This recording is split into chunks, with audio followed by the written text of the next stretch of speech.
Vous regardez RTL. On apprend à s'aimer cet après-midi sur RTL. La séance de narcissisme, c'est tout de suite et en direct, s'il vous plaît. 15h, 16h, Flavie Flamand sur RTL. On est fait pour s'entendre. Bonjour à toutes, bonjour à tous. Merci du fond du cœur pour votre fidélité qui confirme une fois de plus qu'on est fait pour s'entendre. Et l'émission de radio la plus écoutée en France entre 15h et 16h, c'est grâce à vous tout cela. Alors nous vous en sommes évidemment extrêmement reconnaissants. Super programme hier sur nos enfants qui, derrière leur regard de chapeauté, leurs revendications théâtrales, leurs tentatives de bluff, leurs larmes de crocodile, leur maniement du chaud et du froid, cachent leur talent de négociateur redoutable. Si vous n'étiez pas avec nous hier, je vous conseille vivement, que vous soyez parents ou pas d'ailleurs, de vous délecter des analyses de Laurent Combalbert. C'était notre invité. Il est négociateur professionnel issu du RAID et formé au FBI. Il fallait au moins ça pour nous éclairer sur les panneaux dans lesquels nous tombons souvent en tant que parents. C'est en replay sur le site rtl.fr. 3210, les réseaux sociaux. La parole est à vous en direct sur RTL. Et si on apprenait à s'aimer ? Si les reproches sont toujours plus faciles à formuler que les compliments, que c'est regrettable, nous sommes bien souvent les premières victimes de nous-mêmes. L'entendez-vous, votre voix intérieure qui vous chante la rengaine du « tu ne devrais pas »,« tu aurais dû »,« tu es trop ci »,« tu es trop ça »,« pas assez ci, pas assez ça »,« c'est de ta faute, il faut changer ». Pourquoi sommes-nous si impitoyables envers nous-mêmes ? Pourquoi n'osons-nous pas nous rencontrer, nous vivre pleinement pour être en paix ? Je m'aime donc, enfin je suis, c'est tout de suite avec nos invités. Fabrice Midal, bonjour. Bonjour. Soyez le bienvenu. Merci d'être avec nous, d'avoir accepté notre invitation. Fabrice Midal, vous êtes philosophe, écrivain, vous êtes l'un des principaux enseignants de la méditation en France et vous êtes auteur d'un ouvrage que j'ai lu, que j'ai relu, que j'ai corné, que j'ai stabilossé. Sauvez votre peau, devenez narcissique aux éditions Flammarion. Il fait suite au précédent qui s'intitulait Foutez-vous la paix, vendu à plus de 100 000 exemplaires. Fabrice Midal, en fait, votre truc, c'est d'aller un peu à contre-courant de tout ce qu'on nous raconte. Oui, je vais à contre-courant parce qu'à un moment, c'est venu comme un cri du cœur. Je me suis rendu compte à quel point on se faisait du mal et que toutes les injonctions pour être en paix avec soi ne faisaient que nous faire nous sentir encore plus mal. Et c'est vraiment venu sauver votre peau.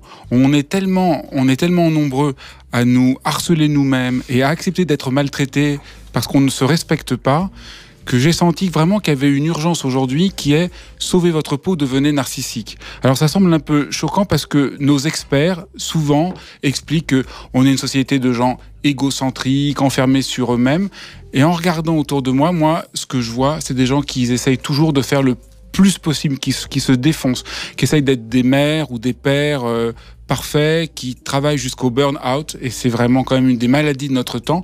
Et moi, je vois beaucoup de gens qui s'auto-exploitent eux-mêmes, qui me semble un des nouveaux maux de notre société, des gens qui se laissent pas dormir, des gens qui travaillent parce qu'ils veulent pas laisser tomber leurs collègues ou les gens qui dépendent d'eux et qui, au bout du compte, n'en peuvent plus.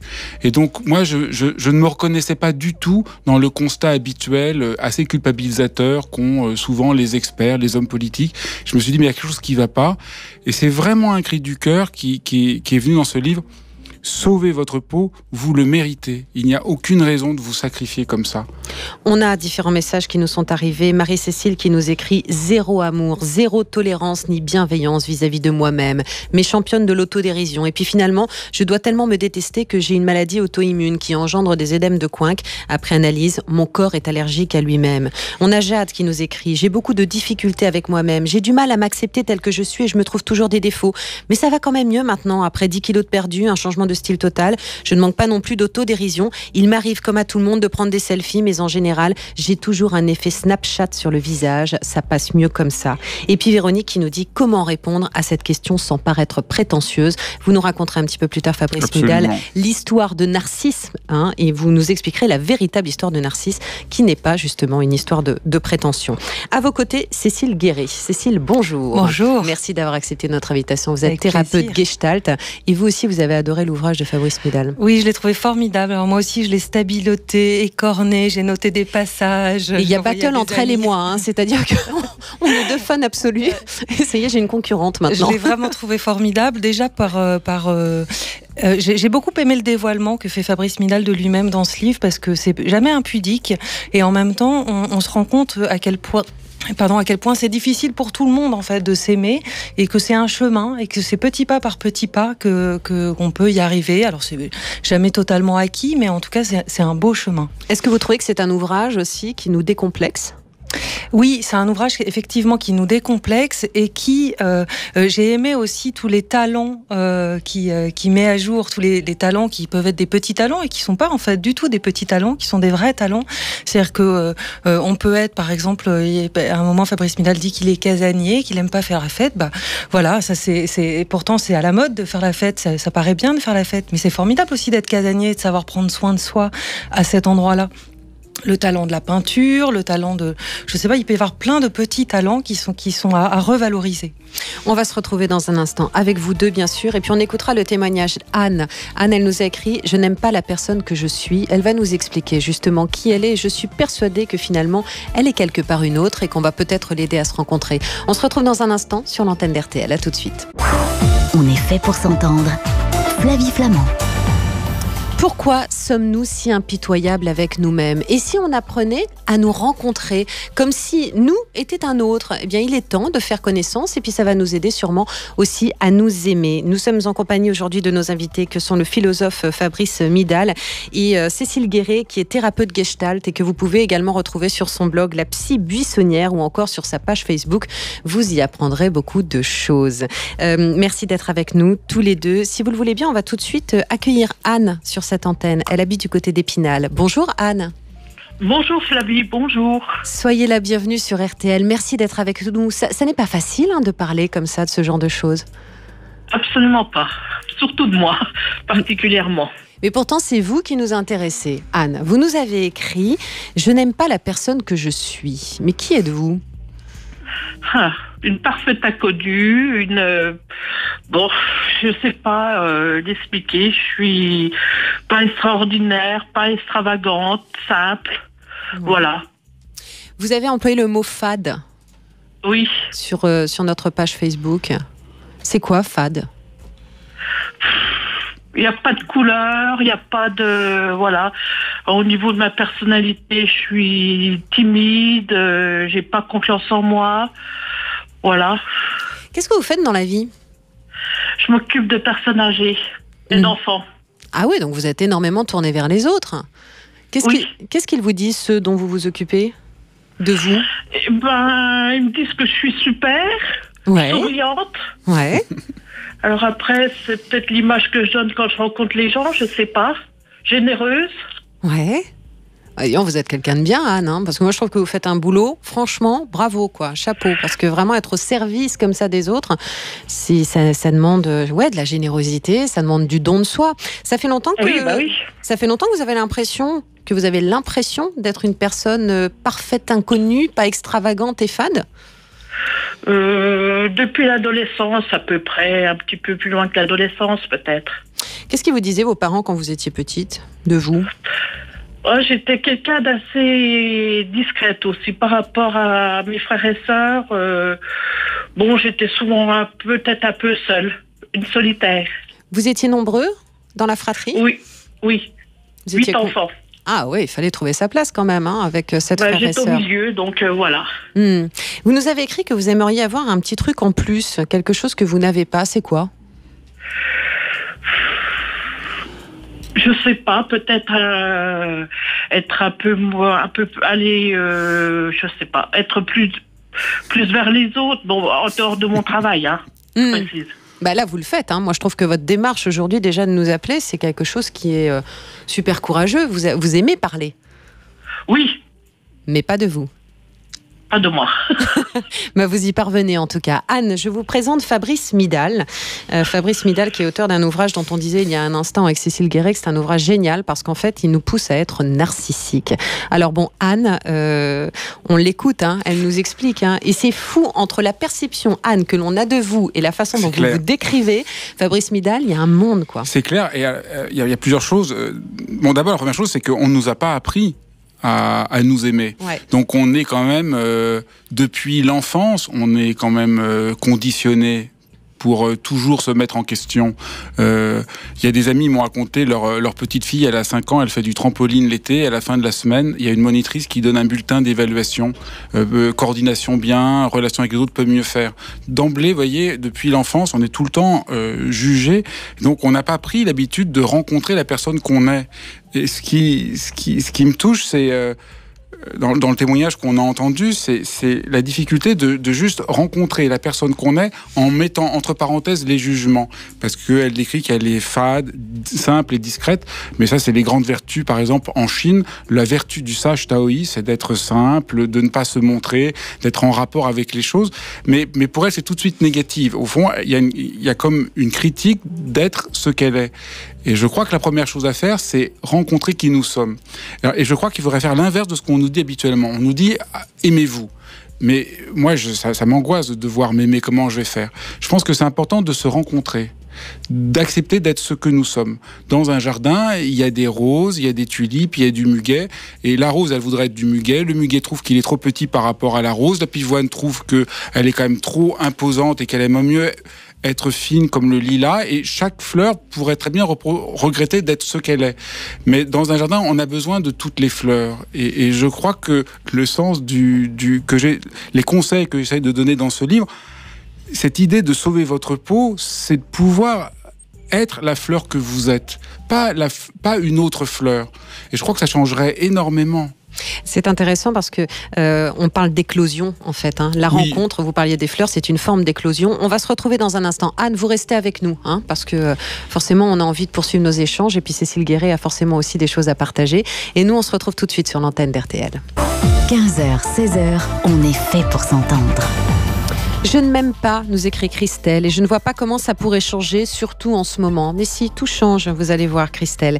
Sophie qui nous écrit: j'ai mis beaucoup de temps à m'aimer, à estimer que je mérite le bonheur. Il y a également un message d'Emma. En règle générale, je ne suis pas tendre avec moi-même. Je suis moche, je ne sers à rien et je suis grosse. Qu'est-ce que l'on est dur avec nous-mêmes. On est plus dur avec nous-mêmes d'ailleurs qu'on ne l'est avec notre entourage. Bien souvent, on est notre pire juge et notre pire procureur. Nous sommes en compagnie de Fabrice Midal, qui est philosophe, auteur d'un ouvrage « Sauvez votre peau, devenez narcissique » aux éditions Flammarion, ouvrage que l'on vous conseille. Cécile Guéret est thérapeute Gestalt et Anne est en ligne avec nous. Anne, comme le disait Fabrice Midal, il faudrait vivre en Chine. Mais vous n'êtes pas en Chine, vous êtes du côté d'Épinal. Non, mais on pourrait Fabrice quand même sans vivre en Chine, voir toutes les qualités d'être discret, d'être simple.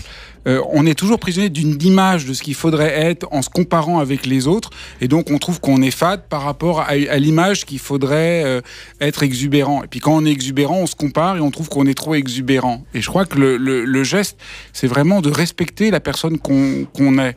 Et si je peux faire juste le lien avec le message que vous avez lu de Christelle, je crois que tant qu'on se dit du mal pour changer, on croit en fait l'illusion. On croit que si je dis du mal de moi, je vais changer. Par exemple, si j'ai des kilos trop et que j'ai tous les matins en me regardant dans la glace, qu'est-ce que je suis laide, c'est horrible, on croit que ça va nous motiver à changer. Et c'est exactement l'inverse. Si je prends l'habitude, est-ce qu'il y a un endroit en moi que j'aime, alors je vais avoir le courage de me transformer. Donc on a tout faux, mais pas parce qu'on a tout faux, parce on fait des erreurs, mais juste parce qu'on est juste de travers. Il y a un léger mouvement à faire. On croit avec les meilleures intentions du monde qu'en étant dur avec soi-même, on est honnête, et en fait, on n'est pas honnête. Et c'est ça que j'invite Anne à se rendre compte, qu'elle a le droit de trouver légitime d'être ce qu'elle est. Cécile Guéret, Anne, quand elle parle d'elle-même, elle est aussi impitoyable avec elle-même que certains de nos auditeurs, qui nous disent zéro tolérance, zéro amour pour moi-même. Les propos que l'on tient vis-à-vis de nous-mêmes sont d'une violence infinie. On ne serait pas capable de les tenir pour quelqu'un d'autre. C'est d'une violence inouïe, effectivement. Je pense qu'on ne le penserait même pas pour quelqu'un d'autre.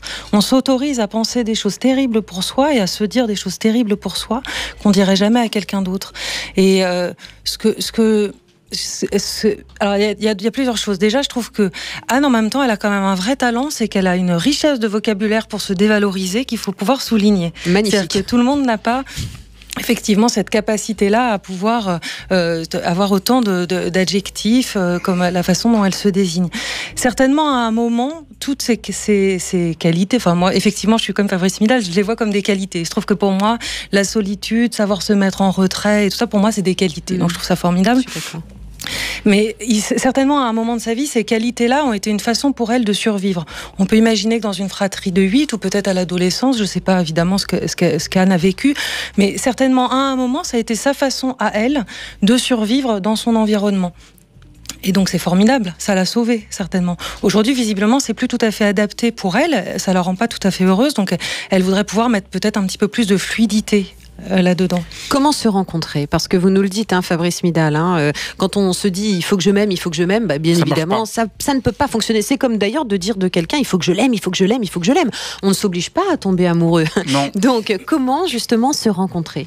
Je pense qu'il faut vraiment prendre le temps d'être à l'écoute en mettant entre parenthèses tous les jugements qu'on aurait tendance à mettre sur soi-même, de rencontrer la personne qu'on est. Et on est tellement, je dirais presque manipulé par notre éducation, par plein d'injonctions, qu'on ne sait pas le faire. Et donc ça prend juste de prendre le temps de sentir ce que l'on sent. Et dans mon livre, je passe beaucoup de temps à décrire tous les mécanismes presque inconscients qu'on a de nous dévaloriser sans même nous en rendre compte. Parce que là, on a le témoignage d'Anne. Mais combien de fois on fait la même chose qu'Anne sans s'en rendre compte? Alors moi, je suis très vigilant, mais même encore la semaine dernière, j'ai oublié le café. Je me dis, mais quel connard, t'as oublié le café? Alors que je serais avec un ami, je lui dis, mais il n'y a pas de problème, on va sortir, on va acheter le café. Et on pense que c'est pas grave. Mais petit à petit, on finit par s'user. Et donc, juste de se rencontrer, de prendre le temps d'être à l'écoute de ce que nous vivons, en essayant de mettre de côté nos jugements. Je crois que c'est vraiment important, et de respecter sa singularité. Et c'est comme ça que d'un seul coup, on se rend compte qu'on s'aime. Mais souvent, des gens qui nous sont un peu indifférents, si on passe du temps avec eux, qu'on commence à rencontrer leur fragilité, on finit par avoir de la sympathie pour eux. Et je pense qu'on pourrait avoir la même attitude envers soi, prendre un peu nos blessures et nos faiblesses avec bienveillance.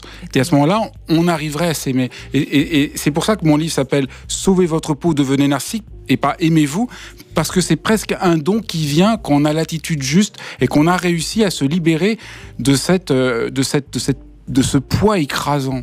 Assez rapidement, Cécile Guéret, est-ce que ça nécessite de passer du temps avec soi aussi, et de ne pas se détourner de soi tout le temps, mais de se laisser vivre un peu avec bienveillance? Alors ça peut, mais en même temps pas nécessairement. Ça dépend des gens. Il y a des gens qui vont avoir besoin de prendre du recul pour prendre du temps pour soi, et puis d'autres pour qui ça va être juste des petites façons de déconstruire ce discours en permanence contre soi qu'on a, ou une façon de remarquer comment est-ce l'effort qu'on met et l'énergie qu'on met à se dévaloriser. Voilà, ce fameux travail de sape, dont on ne se rend même pas compte en réalité. Puis, dans le livre, je montre plein d'autres exemples. Par exemple, dire je, oser dire ce qu'on pense. C'est pas forcément, c'est pas un travail forcément d'introspection, mais juste oser dire ce qu'on pense dans une situation. Dire je, on nous a éduqués pendant très longtemps. Si tu dis tout le monde s'en fout. Il faut que tu parles objectivement.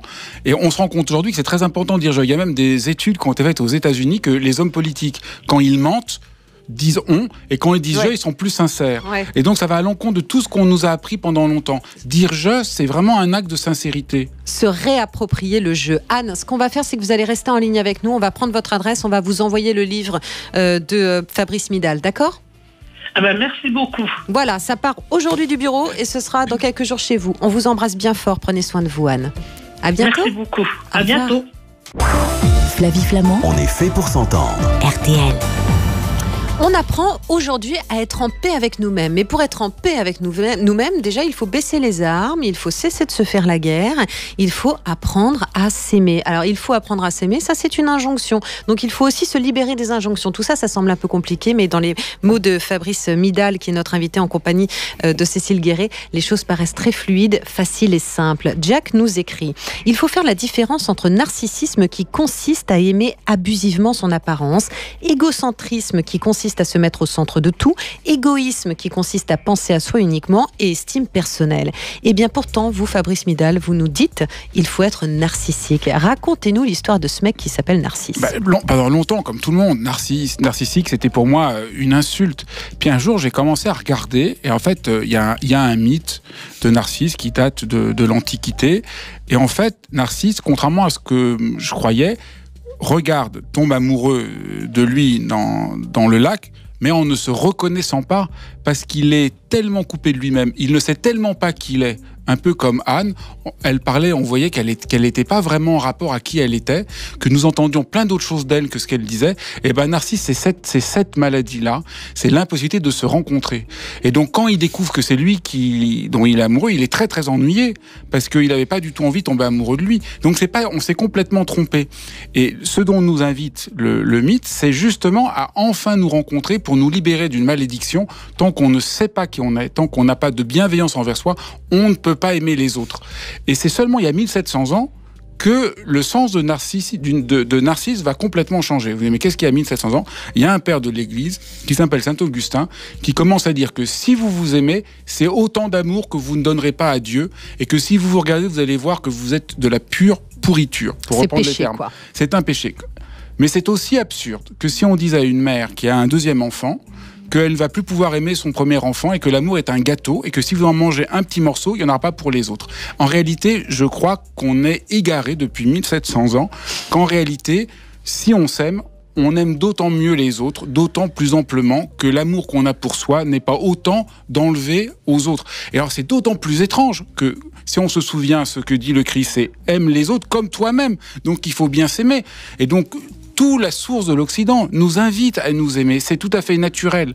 Mais le fait que Narcisse soit devenu une insulte témoigne bien d'un malaise dans notre société. On ne nous a pas appris depuis l'enfance que c'est légitime de nous aimer. L'autre jour, j'ai vu une grand-mère qui disait à sa mère, qui faisait un compliment à son enfant, « Arrête de lui faire des compliments, tu vas la gâcher. » Comme si le fait de dire quelque chose de positif à quelqu'un va le gâcher.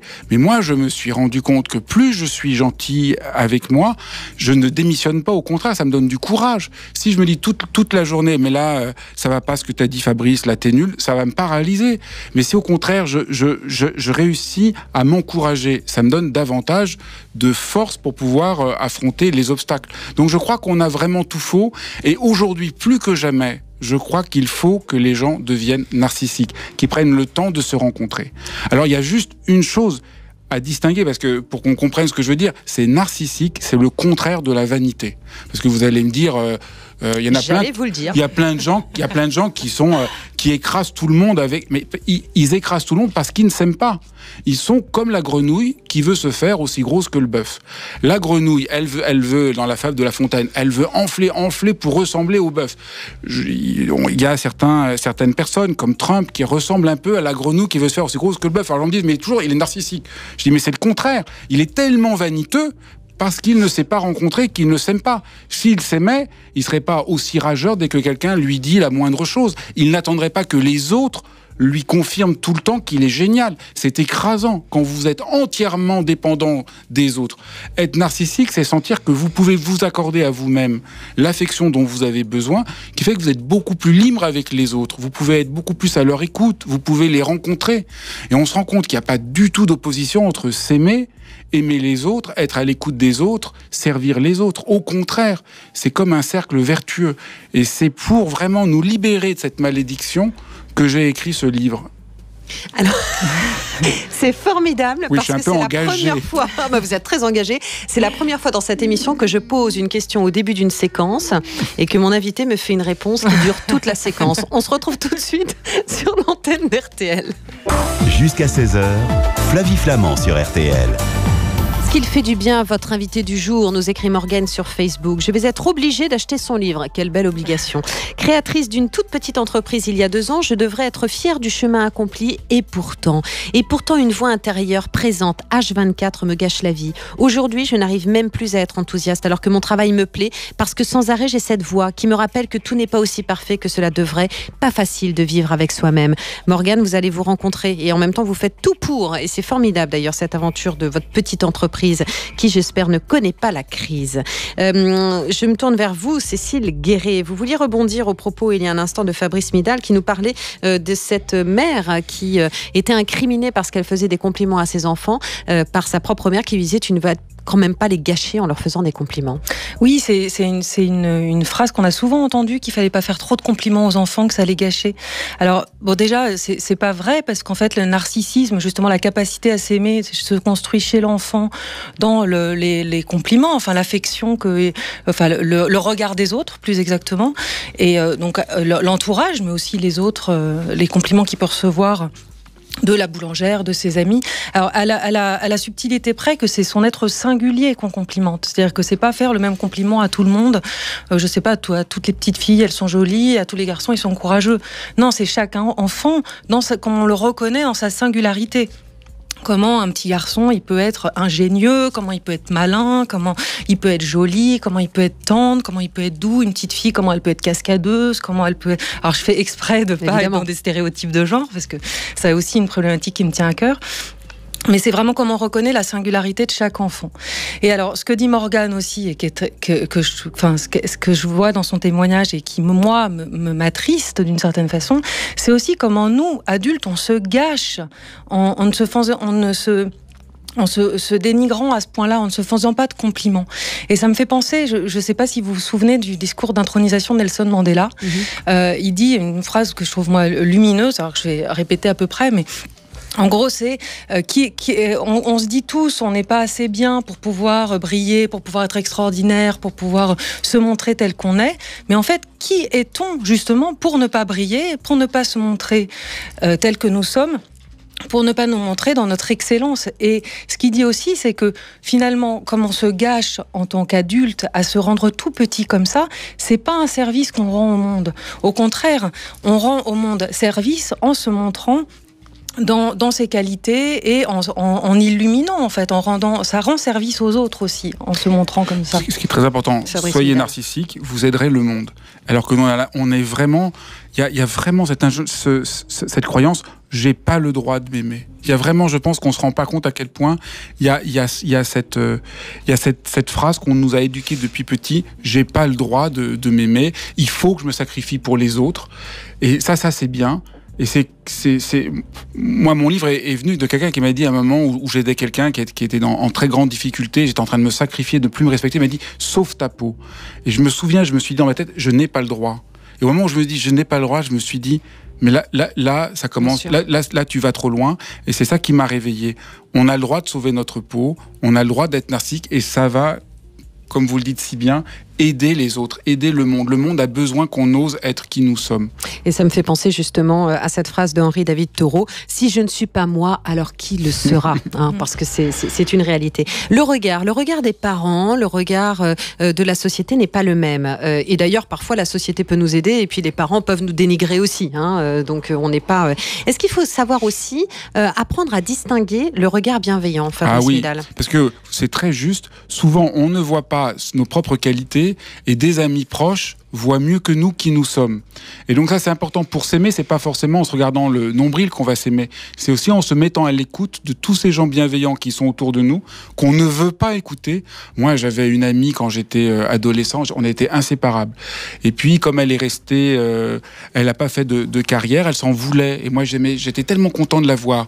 Puis elle disait, mais toi, tu t'ennuies avec moi parce que toi, tu écris des livres et tout. Moi, j'étais toujours très content de la voir. Et je n'ai pas réussi à lui montrer que c'est la personne qu'elle était qui était formidable.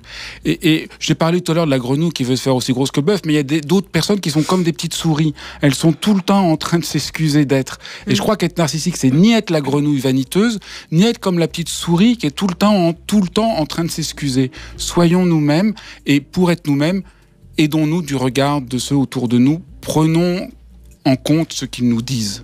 Valérie sur Facebook, je ne m'aime pas du tout, écrit du tout, en lettres capitales physiquement, sauf mes cheveux, et pourtant j'ai des parents et un mari bienveillant qui m'ont toujours valorisé, mais je me soigne. C'est important de pouvoir non seulement distinguer les regards bienveillants, mais de pouvoir tenir à distance aussi peut-être les personnes toxiques. Cécile Guéret, il faut revaloriser aussi son entourage en fonction de nos propres besoins et pas en fonction de nos obligations. Oui, c'est très juste. Voir, en fait, s'appuyer sur les regards bienveillants et le soutien bienveillant des proches, ça permet aussi de transformer ce qu'il y a souvent quand on se dénigre comme ça, l'expérience de la honte. La honte, c'est quelque chose qui vous concerne entièrement. C'est pas un comportement, c'est pas je suis maladroit, donc j'ai renversé mon café, mais c'est moi entièrement, je suis tout nul parce que j'ai renversé mon café, je ne vaux rien, je ne mérite pas d'exister aux yeux des autres.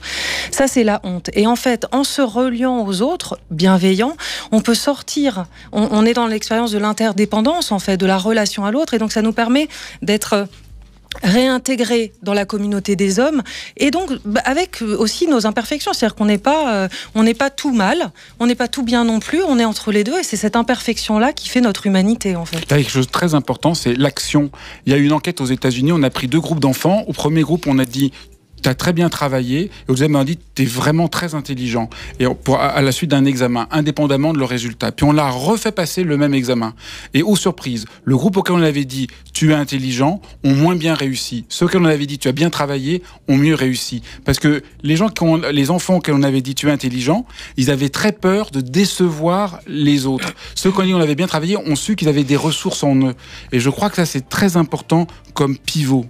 Il en est une qui connaît ses ressources désormais, ça n'a pas été facile, elle est avec nous et elle interviendra sur l'antenne dans un instant. Il s'agit de Théna, à tout de suite. Jusqu'à 16h, Flavie Flamand sur RTL. Bonjour Théna. Bonjour Flavie, bonjour à vos invités aussi. Mais écoutez, tout le monde vous salue, merci d'être avec nous Théna. Vous avez 45 ans et vous nous avez écrit « Je me suis aimée le jour où je me suis acceptée comme j'étais, avec mes qualités et mes défauts. Cessez à tout prix d'être parfaite à tout point de vue. » Vous parlez d'un long chemin tortueux. Oui. C'est-à-dire ? Oui, tout à fait. Moi, je suis née dans une fratrie de 14 enfants. Je suis le 11e enfant de la maison. Très difficile de trouver sa place, très difficile d'attirer l'attention de mes parents. Et donc mes parents eux-mêmes qui étaient illettrés et qui nous poussaient à étudier, et qu'il fallait être absolument le premier de la classe, gare à moi si j'étais la deuxième. C'était la fessée qui m'attendait à la fin de la journée si je me ramenais avec des mauvaises notes. Donc je pense que toute mon enfance j'étais poussée à l'excellence, à la perfection, absolument être la première. Et c'est le cas de tous mes autres frères et sœurs d'ailleurs. Et je pense que j'ai beaucoup souffert de cette situation et je voulais tellement être parfaite que je n'étais jamais satisfaite de ce que je faisais et de ce que j'entreprenais. Jamais satisfaite. Emma, ça a duré très longtemps. Emma nous écrit sur Facebook, donc en règle générale, elle n'est pas tendre avec elle-même, elle se sent moche, elle ne sert à rien, elle est grosse. Et puis elle explique qu'en ce moment, les choses sont assez différentes, je dois l'avouer, je me trouve plutôt jolie. La raison, des petits pieds qui poussent dans mon ventre et qui me rendent radieuse et heureuse. Vous aussi, c'est à l'occasion de la maternité, de la naissance de vos enfants, que vous avez changé votre façon de vous percevoir. Je pense que mes enfants m'ont sauvée, je peux dire ça, parce que c'est au moment où je suis tombée enceinte que j'ai commencé à me poser des questions. Je me suis dit, si je ne m'aime pas assez, comment puis-je aimer mes enfants ? Comment est-ce que je peux transmettre un amour que je n'ai pas pour moi-même ?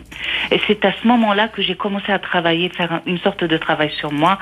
J'ai commencé à lire des ouvrages et je peux vous dire que la naissance de ma première fille, il y a 18 ans de cela m'a changé la vie et a changé le regard que je portais sur moi-même. Est-ce que ça a été difficile de vous rencontrer, Théna ? Oui, je me suis perdue en cours de chemin. Je n'existais plus. J'étais là, mais c'est comme si j'étais quelqu'un d'autre. C'est comme si j'étais spectatrice de ma vie dont je n'étais pas contente, je n'étais pas satisfaite. J'avais beau tout faire bien comme il faut, ce n'était jamais assez. Et aujourd'hui, vous êtes en adéquation avec vous-même ? Je suis en adéquation avec moi-même et je ressens comme une sorte de paix intérieure parce que je me suis enfin retrouvée, je me suis rencontrée, je me suis acceptée grâce à mes 2 filles. Et quand je vois mes filles, je me dis, j'ai fait du beau boulot quand même. C'est formidable. Alors, je vais donner rapidement, je suis obligée de vous le dire, Fabrice Midal, rapidement la parole pour réagir au témoignage de Théna et après vous, Cécile Guéret. Moi, il y a 2 choses qui me frappent du témoignage de Théna. La première chose, c'est pour ses enfants qu'elle a appris à s'aimer. Ouais. Et je crois que c'est important qu'on entende, qu'on s'aime et qu'on devient narcissique et qu'on sauve sa peau pour les autres. Et que c'est par amour des autres qu'on doit se transformer soi-même. Et la deuxième chose que je trouve tellement émouvant, c'est qu'elle n'a pas dit « je me suis aimée », elle a dit « je me suis rencontré, je me suis retrouvé, j'étais plus éloigné de moi. Et je crois que ça, c'est le point crucial. Il faut déjà commencer par ne plus vivre avec soi comme un étranger. Et juste prendre des nouvelles de soi, se dire bonjour le matin. Juste prendre le temps de se dire bonjour, savoir comment on est, prendre des nouvelles de soi. Vous voyez que vous pouvez le faire. À vous, Cécile Guéret. Oui, pour continuer sur ce que vient de dire Fabrice Midal, ce que je trouve très beau dans ce que vient de dire Téna, c'est aussi que c'est des petits pas, en fait, d'apprendre à s'aimer. Et c'est petit pas à petit pas qu'on gravit les montagnes, en fait. Ça, c'est pas, on peut pas se dire, je vais faire un changement radical en 7 recettes, 3 trucs, 10 minutes tous les matins. Ça marche pas comme ça, en fait. C'est vraiment en allant à la rencontre de soi, petit à petit, que finalement, on apprend à se connaître comme on apprend à connaître un inconnu, en fait. Il faut savoir faire du temps son allié. Et avancer avec confiance et accepter aussi de trébucher. Oui, faire du temps son allié et puis se dire que on sera jamais un inconnu pour soi-même et c'est formidable. Quelle chance on a parce que on n'est jamais le même, donc on est défini par l'impermanence. Oui. Donc il y aura toujours des surprises et les surprises c'est la nouveauté, c'est la créativité et ça c'est magnifique. Et les crises, les manières de se perdre, les accidents font partie de la vie. Il y a aucun problème. C'est pas des échecs. C'est l'aventure de l'existence. Et c'est notre richesse aussi. Ouais. Merci beaucoup Téna. Voilà, Merci, on finira avec votre témoignage qui est si beau et qui, à mon avis, justement, irradie et résonne du côté de nos auditeurs. Je vous embrasse. Merci, et prenez soin de vous. À bientôt sur RTL. Au revoir Téna. RTL, Flavie Flamand. On est tellement heureux quand nos émissions vous font du bien. Elles nous font du bien à nous aussi. Aujourd'hui, on parlait de narcissisme, d'apprendre à s'aimer. Et on vous remercie, Fabrice Midal, d'avoir accepté notre invitation. Et je conseille à tous ceux qui nous écoutent votre ouvrage que j'ai adoré, Sauvez votre peau, devenez narcissique, aux éditions Flammarion. Merci beaucoup de votre invitation. Merci vraiment pour ce livre et merci d'être venue. Merci Cécile Guéret. Merci Cécile, on conseille également La Psy Buissonnière, c'est votre blog et votre page Facebook. À très bientôt, merci. Cécile, sur RTL. Demain, on va parler, d'amour, de la rencontre amoureuse. On l'attend fiévreusement cette rencontre, on s'y prépare ardemment. Le premier rendez-vous est-il déterminant? Faut-il en rester à sa première impression si ça couac? À demain 15h avec vous pour en parler en direct sur RTL. Tout de suite, voici Laurent Ruquier, les grosses têtes. Je vous souhaite une bonne soirée. N'oubliez pas de prendre des nouvelles de vous. Je vous embrasse. À demain.